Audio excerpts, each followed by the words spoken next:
Hello friends, आज मैं आप लोगों के लिए लाई हूँ सिंपल कुर्ती और उसका सिंपल नेक पैटर्न। जब सिंपल कुर्ती हो तो उसमें नेक का पैटर्न में फिनिशिंग बहुत ज़्यादा मायने रखता है। तो आइए आज मैं आपको ये सिंपल सा नेक का पैटर्न बताती हूँ।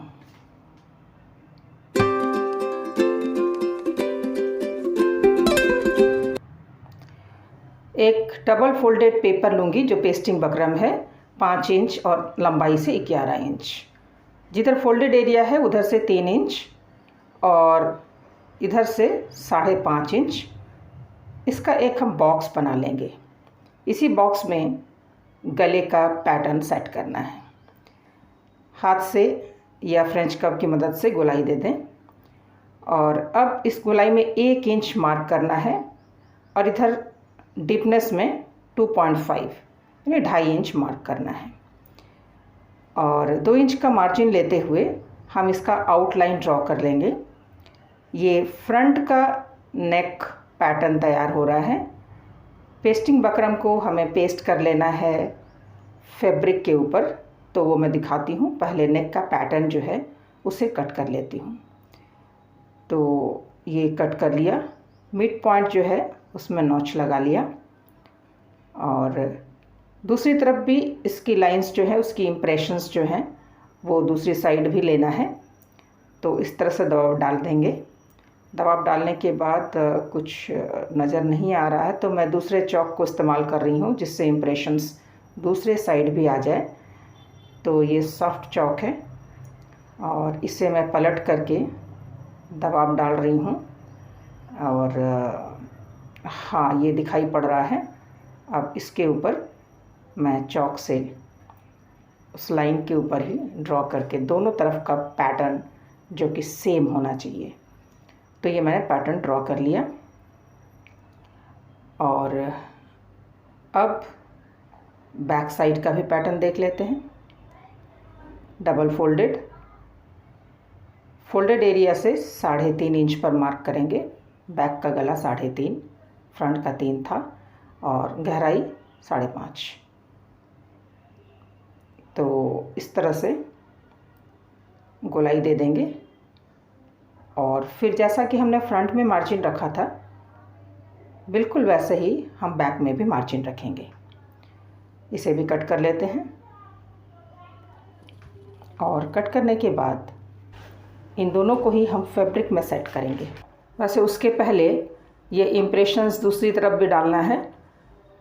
सेम प्रोसेस हम यूज़ करेंगे जैसा कि हमने फ्रंट नेक के लिए किया था। इसे फोल्ड करेंगे बीचों बीच और फिर हाथ का दबाव बनाते हुए चौक की लाइन दूसरी तरफ भी छाप लेंगे और उसके बाद उसे हम गहरा कर देंगे।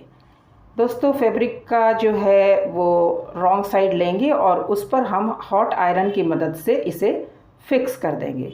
बिल्कुल इस तरह से एक्स्ट्रा फैब्रिक कट कर दिया और साइड में जो 1/2 इंच हमने एक्स्ट्रा लिया है उसे हम फोल्ड करके फिक्स कर लेंगे, स्टिच कर लेंगे। मैं आपको दिखा रही हूँ, छोटे छोटे कट्स ज़रूर लगा लें, इससे सुविधा होती है फोल्ड वोल्ड करने में। तो कुछ इस तरह से जो एक्स्ट्रा फैब्रिक हमने रखा हुआ है उसे हम फिक्स कर लेंगे स्टिच करने की मदद से। दोस्तों, ये जो नेक पैटर्न है ये कॉटन फैब्रिक में बहुत ही प्यारा लगता है, आसान भी है। आप इसे आसानी से बना सकते हैं। इस तरह से चारों तरफ इसे फिक्स कर लें। दोस्तों, अगर आप मेरे चैनल पर पहली बार हैं तो इसे सब्सक्राइब करें। ब्लाउज़ के पैटर्न्स मैं देती रहती हूँ। ब्लाउज़ की जो कटिंग की जो टेक्निक्स हैं वो मैं अपलोड करती हूँ, उसे आप देखें। इस तरह से बैक साइड को भी करना है। ये जो 1/2 इंच हमने एक्स्ट्रा रखा हुआ था फैब्रिक का उसे स्टिच करते करते फिक्स कर लेना है। दोस्तों, इसे पहले हम सेट कर लेंगे, उसके बाद हम इसे मेन फैब्रिक पर डालेंगे। आगे का मैं आपको दिखाती हूँ। ये बैक साइड का फैब्रिक है, उसको राइट साइड करके रखेंगे और बिल्कुल बीचों बीच जो मार्किंग की हुई है वहाँ पर इसे सेट करेंगे। सेंट्रल लाइन को मेंटेन करना है, ये लाइन मिलनी चाहिए। इसके बाद आप पिन से इसे फिक्स करें और चौक की जो लाइन है ठीक उसके ऊपर हमें बड़ी ही सावधानी से स्टिच चलाना है।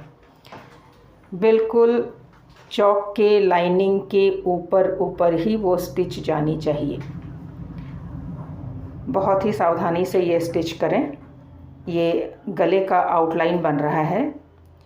इसको करने के बाद हम 1 से 2 पॉइंट छोड़ते हुए गले की कटिंग कर लेंगे। जहाँ हमने स्टिच लगाई है वहाँ से 1 या 2 पॉइंट की दूरी पर, मैं करीब करीब 1.5 पॉइंट रखती हूँ, तो 1.5 पॉइंट की दूरी पर हम गले की कटिंग कर लेंगे।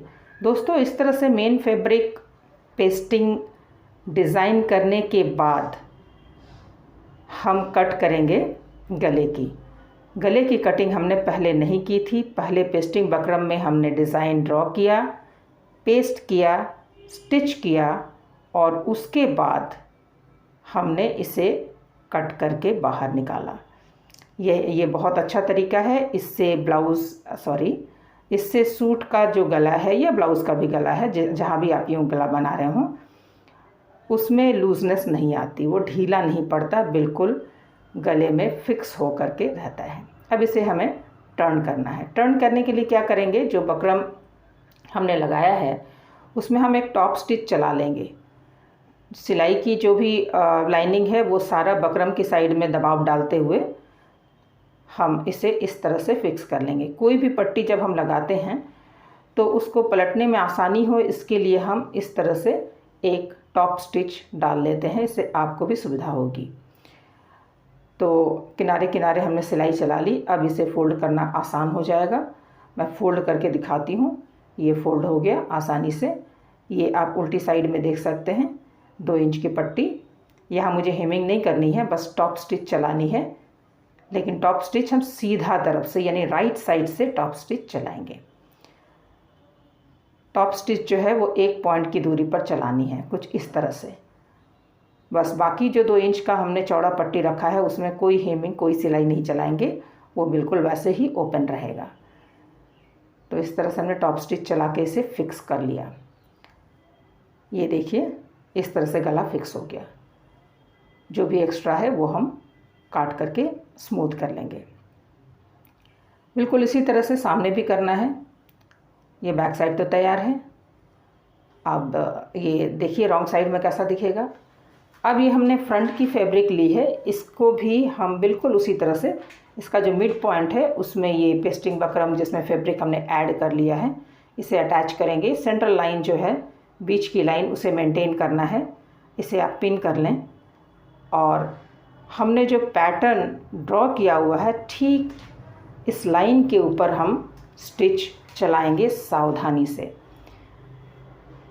ये नेक का आउटलाइन ड्रॉ हो रहा है, इसलिए ये जो स्टिच करेंगे वो बहुत ही सावधानी से करेंगे, इधर उधर नहीं होना चाहिए। तो उस लाइन के ऊपर ऊपर हमने स्टिच चलाया। दोस्तों, गले की फिनिशिंग के लिए ये बहुत ही ज़रूरी है कि आप जब ये स्टिच चला लें उसके बाद जब कटिंग करें, कटिंग में बहुत ज़्यादा फैब्रिक का मार्जिन ना रखें। 1 से 2 पॉइंट काफ़ी है, क्योंकि जब हम पलटते हैं और ये जो कर्व एरिया है, अगर हम मार्जिन ज़्यादा रखेंगे तो फिनिशिंग उतनी अच्छी नहीं आएगी। 1 से 2 पॉइंट बस। तो चलिए इसकी कटिंग करते हैं। जैसा कि मैंने बताया, मैं 1.5 पॉइंट पर इसकी कटिंग करती हूँ और कटिंग करने के बाद ये जो वी एरिया है उसको सावधानी से कट करें और यहाँ कट लगा लें। कट लगाते समय ये ध्यान रखें कि स्टिच की जो धागा है वो नहीं कटना चाहिए। इसके बाद जैसे हमने पीछे किया था वैसे ही इसे हम पलट लेंगे, लेकिन इस बार हम इस पर कोई स्टिच जो हमने दबाव के लिए डाला था वो नहीं डालेंगे। पहले हम शोल्डर ऐड करेंगे, उसके बाद ही। तो ये पीछे का पल्ला सीधा करके हमने रखा। अब इसमें फ्रंट का पल्ला,